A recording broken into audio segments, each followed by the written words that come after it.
A epístola de hoje é um pedaço da primeira epístola de São Paulo aos Tessalonicenses.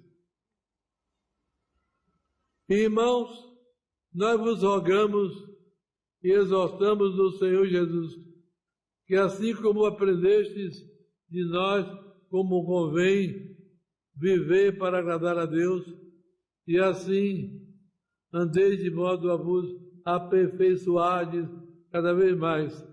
Sabeis bem que preceitos vos dei em nome de nosso Senhor Jesus.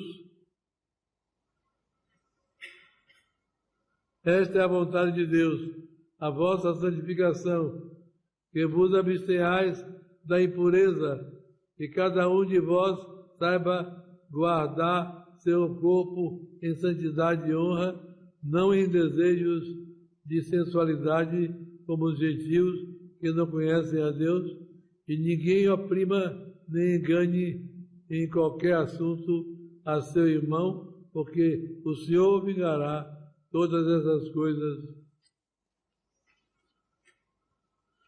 como já nos temos dito e atestado, porque Deus não nos chamou para a impureza, mas para a santificação em Jesus Cristo nosso Senhor. O Evangelho de hoje. Naquele tempo, tomou Jesus consigo Pedro, Tiago e João, seu irmão, e os levou de parte a um monte muito alto, e se transfigurou diante deles. Seu rosto resplandeceu como o sol, e suas vestes tornaram-se brancas como a neve. E eis que lhes apareceram Moisés e Elias, falando com ele. Então Pedro, tomando a palavra, disse a Jesus: Senhor, é bom estarmos aqui. Se quiseres, faremos aqui 3 tabernáculos, um para vós, outro para Moisés, e o terceiro para Elias. Ainda falava ele quando uma nuvem brilhante os envolveu, e da nuvem soou uma voz que dizia: Este é meu filho muito amado, em quem coloquei toda a minha complacência, escutai-o. Ouvindo isso, os discípulos caíram com a face em terra e ficaram muito atemorizados. Aproximando-se, porém, Jesus tocou neles e disse: Levantai-vos, não temais. E, levantando eles os olhos, não viram mais ninguém, a não ser Jesus só. E enquanto descia com eles do monte, ordenou-lhes Jesus, dizendo: A ninguém digais o que vistes, até que o Filho do Homem ressuscite dos mortos. Cristo nosso, da Bíblia do nosso Senhor, nosso Senhor, do Pai, do Filho e do Espírito Santo. Mas irmão, louvado seja nosso Senhor Jesus Cristo.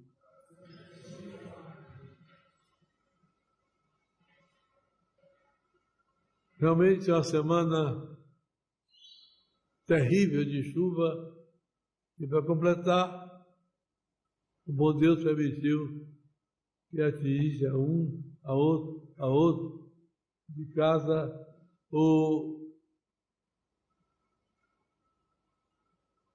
uma virose que está se espalhando por aí. Vamos melhorando devagar. Mas foi muito forte. De maneira que a gente está sem cantar hoje por causa dessa dificuldade. Eu me alegro em vos apresentar nosso querido irmão que entrou para a nossa comunidade há 6 meses atrás e que ontem recebeu a veste de consagrado, a primeira veste de consagrado e o nome novo. ele vai se chamar de hoje em diante Irmão Miguel Maria de La Salete.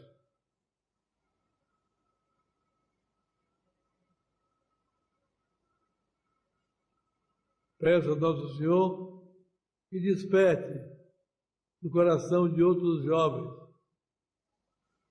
o desejo de se dar a Deus, vivendo mais unido a Ele na busca da santidade.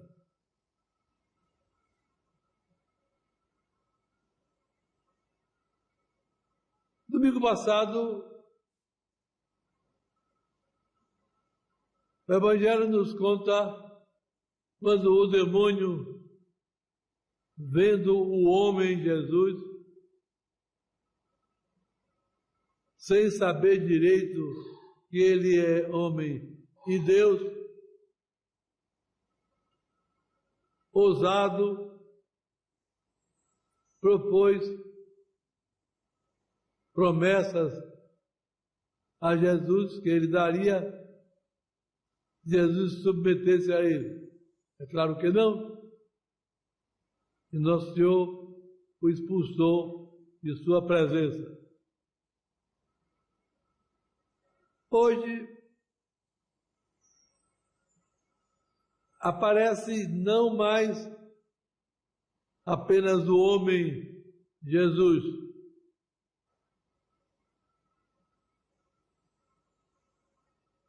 mas há uma demonstração a 3 dos apóstolos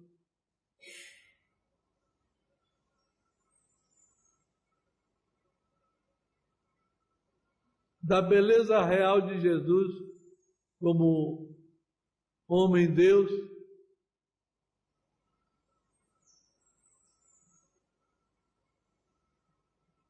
suspendendo ele, portanto, da visão comum a sua figura humana simples, para mostrar a sua beleza divina um pouquinho, não com toda a clareza, mas um pouco. Tanto a leitura aos Tessalonicenses, como o trecho de São Mateus, que conta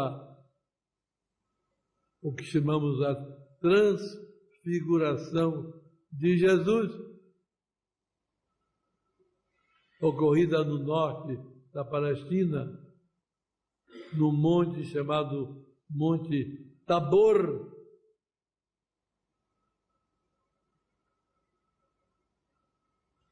Somente a 3 apóstolos.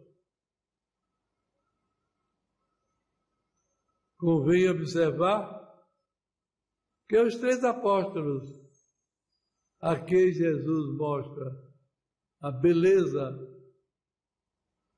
de sua luz em cima desse monte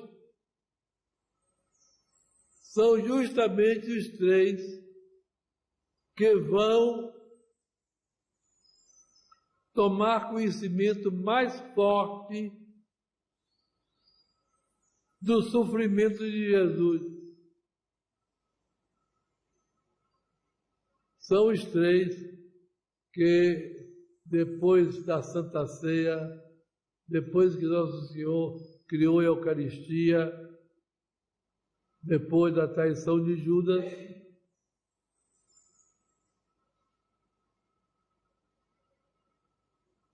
eles vão com os apóstolos para o Horto das Oliveiras, que fica perto de Jerusalém, e lá deixa os apóstolos aconselhando que rezem em um local e entra mais para uma área mais fechada, mais secreta do Horto das Oliveiras.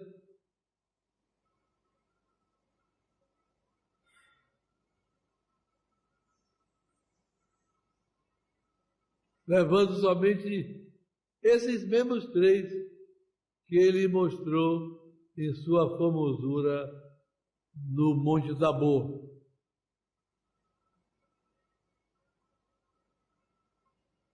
Leiam com atenção e amor o pedaço da Carta de São Pedro de hoje, no missal,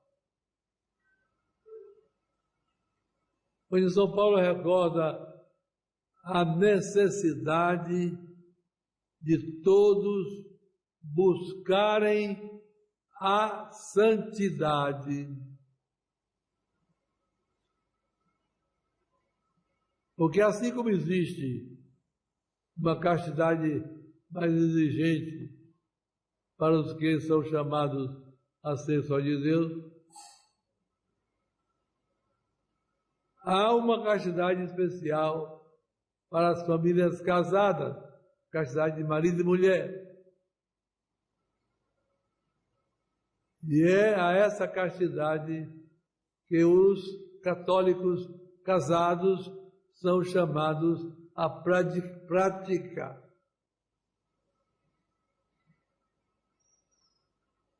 São Paulo recorda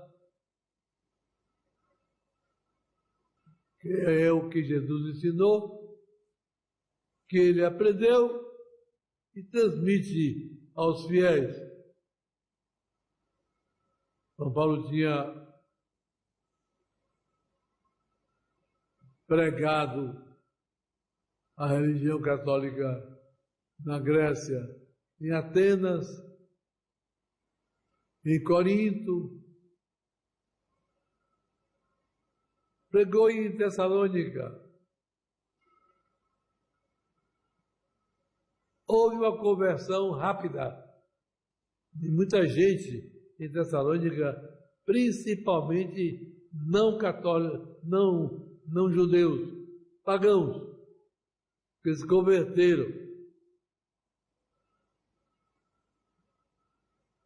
Mas os judeus causaram confusão lá. São Paulo mandou São Timóteo corrigir as falhas e São Timóteo manda notícias, o que leva São Paulo a fazer 2 cartas para os Tessalonicenses, a primeira das quais é uma da qual é tirado um pedaço que foi lido hoje. Nesse pedaço, São Paulo chama atenção a 2 vícios pagãos muito fortes, muito espalhados, que é o pecado contra a castidade e o pecado de avareza, o pecado de não atender aos pobres, aos necessitados.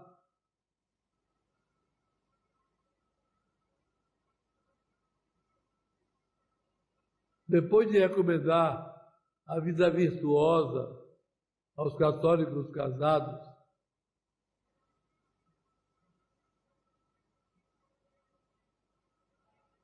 lembrando a castidade, lembrando a santidade, justamente lembrando isso, que Deus nos quer santos, como está na Escritura, é que est voluntas Dei sanctificatio vestra. Esta é a vontade de Deus, a vossa santificação. A necessidade da santificação é imposta a todos aqueles que Deus cria, porque Ele quer salvar a todos.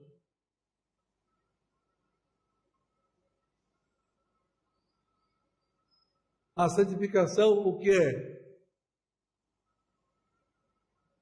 Imitar a Deus o melhor possível,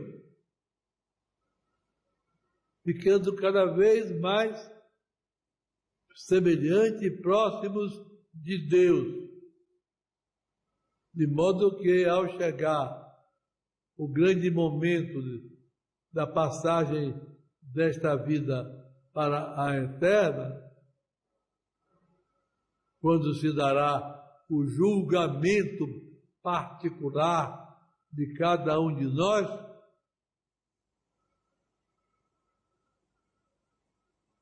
se constate que aquela pessoa caminhou de virtude em virtude, de modo a poder entrar no céu. No céu as pessoas não estão em igual grau de santidade. Não, não.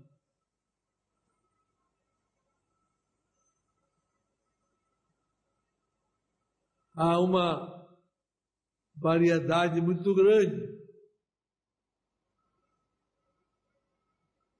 no crescimento da santidade, de modo que na hora da morte, na hora do julgamento de Deus, você veja em que grau estava aquela pessoa de união com Deus, de corte, de fuga do pecado para buscar a santidade. Vida elevada, vida santa, modo de falar, no modo de pensar, no modo de agir, no modo de se relacionar uns com os outros.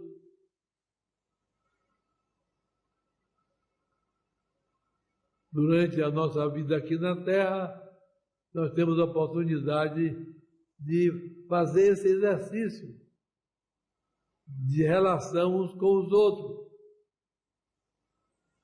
nos livrando das mágoas uns dos outros, dos rancores, dos maus julgamentos, e cada um procurando a virtude. Daí a doutrina da igreja tão bonita, não é? Por exemplo, as principais virtudes. As teologais, não é? Fé, esperança e caridade. E as cardeais, prudência, justiça, fortaleza e temperança.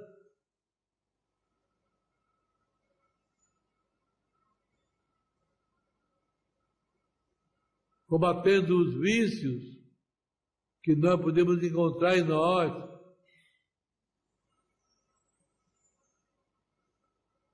Os principais são os pecados capitais, não é? Soberba, avareza, luxúria, imoralidade, ira, gula, inveja, preguiça.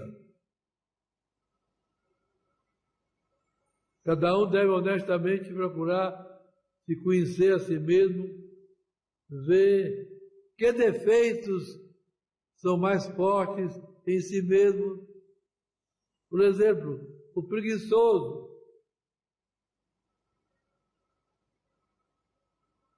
Como pode ele se santificar conservando a preguiça? Como pode ele se salvar conservando a preguiça?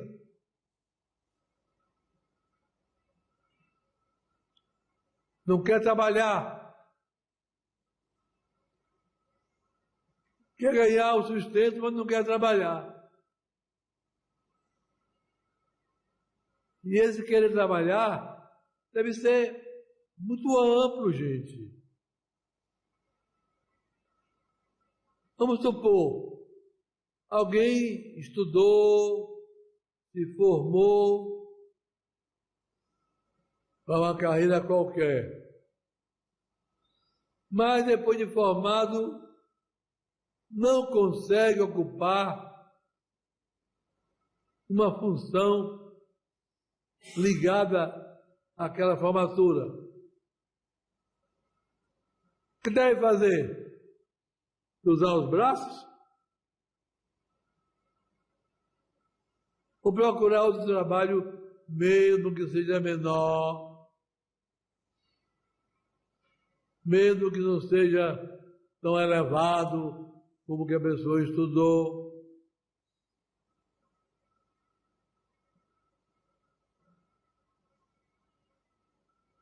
Aproveitar as outras qualidades que Deus lhe dá para desenvolver.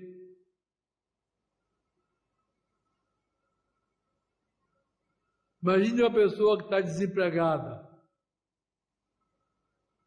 não tem o pão de cada dia, porque não tem emprego.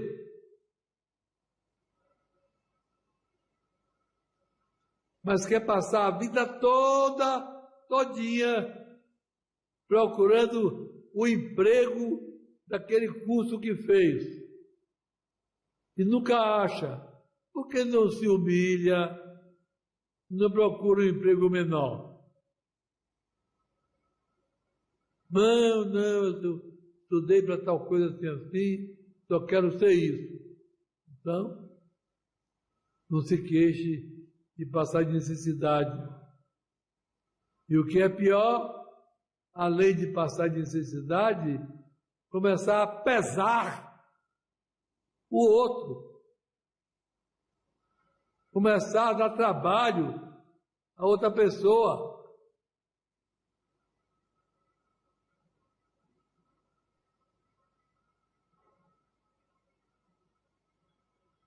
É preciso procurar com humildade,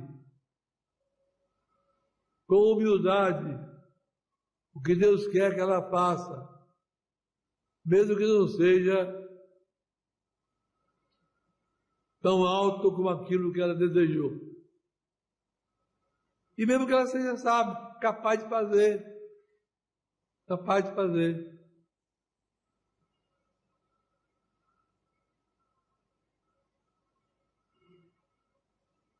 Antes dessa semana, eu li um resumozinho da história de Laurindo Rabelo, um poeta do Rio de Janeiro. Quis fazer medicina em toda a faculdade do Rio. Não pôde continuar os estudos lá. Veio para a medicina na Bahia. Se formou. Não ficou aqui. Voltou para o Rio. Lá não achava emprego na medicina.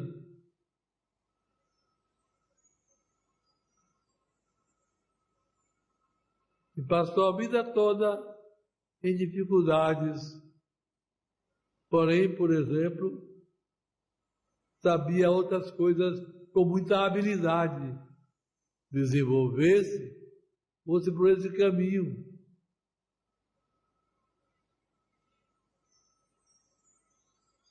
Porque depois da principal coisa que precisamos fazer para nos salvar, que é rezar, depois da principal coisa que devemos fazer para nos salvar, que é rezar, dirigir nossa oração a Deus, diretamente ou através dos santos.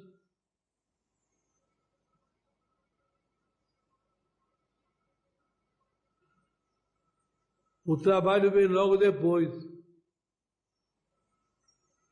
Trabalho determinado, corajoso, humilde.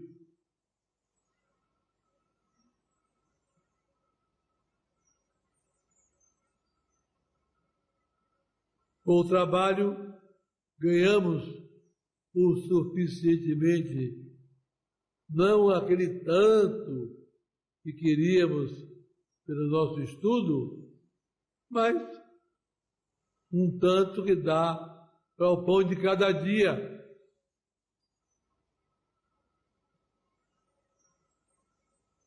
Depois, a relação com o próximo. Tomar cuidado para não pesar, o próximo. Você não consegue resolver tal problema, quer que o outro faça por você, e você se torna um peso daquela pessoa. É justo? Não. É pecado? É. É pecado sim.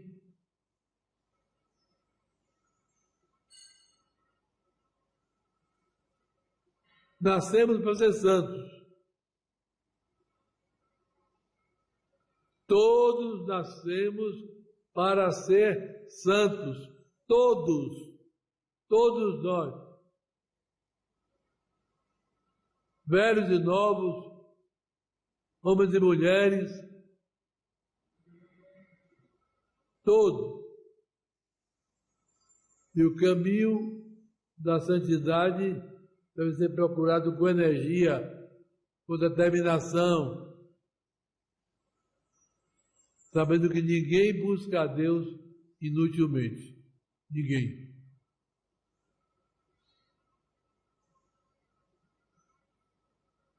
Jesus quis confortar São Pedro, São Tiago e São João, que iam assistir ao momento talvez mais doloroso da paixão de Jesus. Eu estive no Jardim da Oliveira, no local em que Nosso Senhor suou sangue, onde estavam os três, São Pedro, São Tiago e São João. Nosso Senhor se angustiou de maneira inimaginável. Todo o sofrimento da sua paixão se concentrou ali, nele. Todo. Ele que, poucas horas depois, morreria na cruz, mas teve uma espécie de resumo de todo o seu sofrimento naquele momento.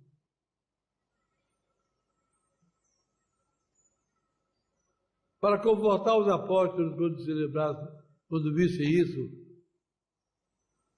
levou os três ao Monte Tabor. É um monte na área que é muito baixa, abaixo do nível do mar.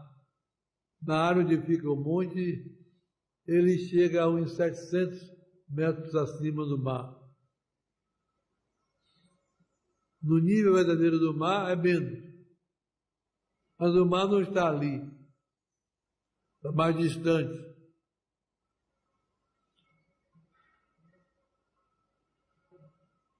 Chegou Jesus ao Monte Tabor. De repente, alguns dizem que ele fez o milagre de se mostrar todo luminoso. Não. Eu acho que ele não fez o milagre de se mostrar todo luminoso. Eu acho que ele fez o milagre de esconder essa luz dele que ele vivia escondendo durante o tempo que esteve no mundo, para lá e para cá, pregando, fazendo milagre. Não se via realmente como ele era, mas naquele momento ele ficou com o rosto parecendo o sol. A comparação é fraca, porque a luz do sol é menor do que a luz do céu. Também é claro que Nosso Senhor não mostrou ali aos apóstolos, aos três, a luz que ele tem no céu. Ele, o homem, Jesus, ele é Deus e homem. Como homem, como Deus ele fala, como homem, ele não mostrou. Ninguém na terra pode ver a luz do céu, lá de cima. Ninguém pode ver. Veio uma coisa menor. A roupa dele ficou também luminosa. E nesse momento apareceram o maior de todos os patriarcas do Antigo Testamento, Moisés, e o maior de todos os profetas antes de João Batista, que foi Elias. Os dois apareceram. São Mateus, cujo texto nós ouvimos na Santa Missa de hoje, não dá esse detalhe, mas São Lucas, que conta a mesma história, dá. Começaram os três, Moisés e Elias, com Jesus, a conversar sobre a morte de Jesus, que ia acontecer pouco tempo depois em Jerusalém. Porém, Moisés estava todo iluminado, Elias também, Jesus mais ainda. Então São Pedro diz: não é bom ficarmos aqui. Os judeus sabiam fazer barraca de maneira muito bem feita. Se o senhor quiser, fazemos 3 barracas, uma para o senhor, outra para Moisés, outra para Elias. Mas na mesma hora, Deus Pai aparece na aparência de uma nuvem luminosa, uma nuvem de luz, e envolve os 3 apóstolos. Eles ficam ali dentro, com medo, e se prostram no chão. E Deus Pai diz: este, Jesus, é meu Filho muito amado, no qual eu coloco tudo o que me agrada. Essa frase significa meu Filho único, porque, como nós sabemos, Deus é um em 3 pessoas, não é? O Pai, o Filho e o Espírito Santo. E é esse Filho que está ali, na forma humana, porém mostrando a beleza de sua luminosidade. E os apóstolos ficam esmagados numa espécie de torpor, como se fosse um sono diferente, e prostram no chão. Mas Deus diz: escutai-o. Essa é a nossa principal tarefa da vida. Escutar Jesus Cristo. Ouvir o que Ele ensina. Praticar o que Ele manda. Para nos santificarmos e poder irmos para o céu. Porque nós sabemos que, infelizmente, nem todos vão para o céu. Nem todos conseguem viver santamente, crescer e alcançar o céu. Nem todos conseguem. E nós precisamos conseguir acima de tudo.